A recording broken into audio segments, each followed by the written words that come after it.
Welcome back to another Columbus Blue Jackets game reaction.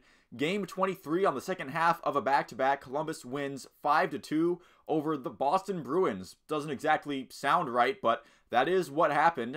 Columbus catching Boston on really their first rough patch, as the Bruins had lost back-to-back games heading into this one in Columbus. And last night, Boston definitely playing like the more frustrated team in this one. The lineup was the same for Columbus, but Spencer Martin was in net with Elvis going the night before. And at first I thought it was unfortunate for Elvis that he couldn't get that effort against Carolina that Spencer Martin got against Boston. But then I saw that Spencer Martin's record was 1-5-1 before last night, and Spencer Martin has been much more solid than that overall record shows. So I guess if there was ever going to be a performance for a goaltender, Spencer Martin definitely deserved one there. And the Jackets, for the first time in quite a while, except for that blip against the Blackhawks, they put together for 60 full minutes in this one. There wasn't any pressure being taken off of the gas once they got out in front, and they kept pushing for more goals even when they had a lead, which, what do you know? That actually makes for a comfortable win. You're not hoping and praying that your goaltender is going to steal a couple points for you for 20 whole minutes in the third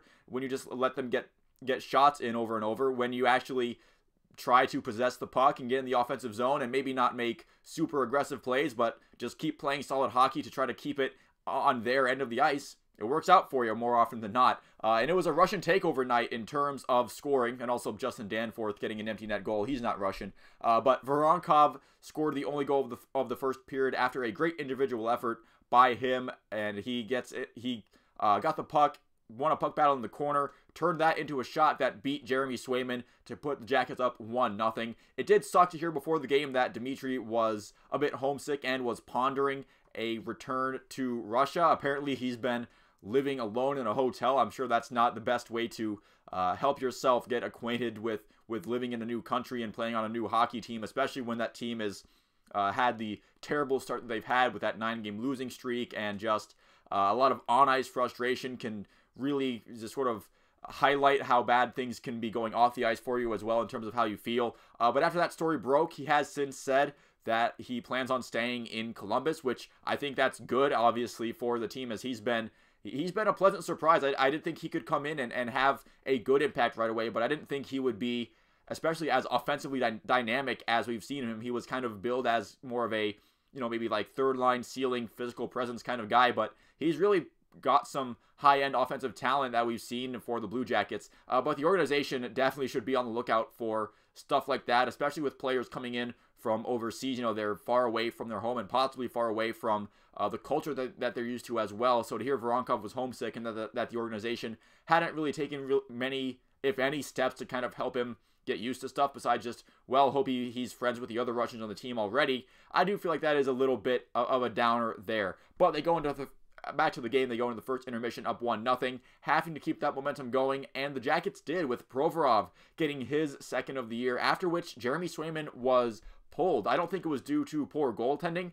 You had Swayman talking to the Bruins head coach Montgomery after he got pulled and kind of pleading his case, but Jim Montgomery kind of blew him off, and Ullmark came in my opinion, again, not because Swayman was playing terribly, but to try to spark this Bruins skater group that was, again, just not on their game against the Jackets, to try to get them to play better, and it didn't really happen in this one. Later in the period, Yegor Chinakhov pounced on a turnover, creating his own breakaway with his speed, and he beat Ullmark to make it 3-0. Now, Chinakhov has also been in the headlines recently, also for not being satisfied in Columbus, but for a bit of a different reason than just being homesick like Voronkov was. Yegor's issues seem to be more of just how he's fitting both in the lineup and in the organization itself. Apparently his agent told Brian Hedger of the Columbus Dispatch that he doesn't feel like they trust him and that he wants to leave. I'm not sure if this is something that goes away as swiftly as the Voronkov case did, where Voronkov just kind of got in touch with Fedor Tutin, and the organization seems to have seem to be paying a bit more attention.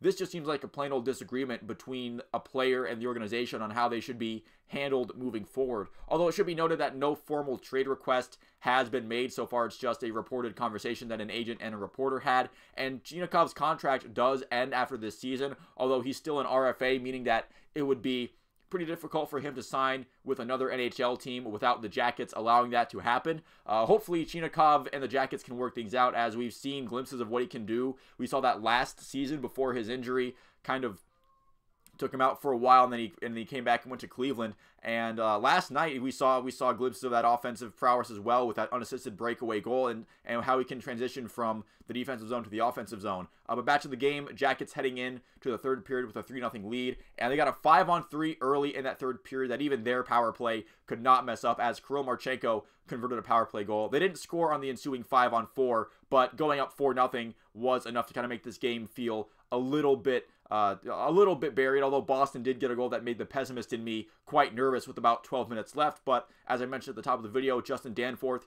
converting an empty net goal on what was probably the best 6-on-5 effort from the Blue Jackets in quite a while. That they didn't really allow Boston to get too much in on Spencer Martin in that 6-on-5, but Spencer Martin also really solid when he needed to be. While I do feel like the Jackets were the better team on the ice, Spencer Martin, if he's not solid, that could have definitely become a bit of a closer game than necessary.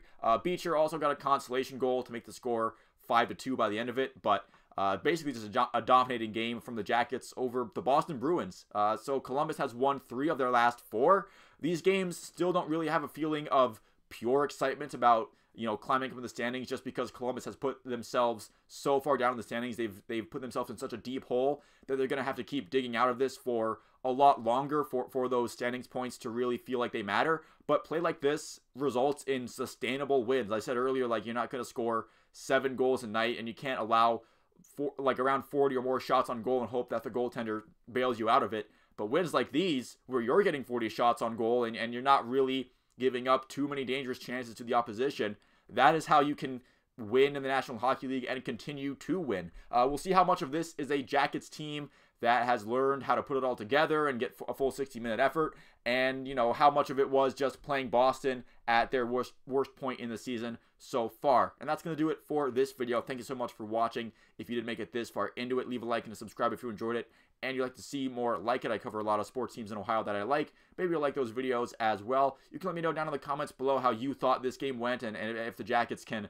somehow find their way out of the mess that they've made for themselves so they keep winning. But again, that's going to do it for me. Thank you for watching, and I'll see you at the next one.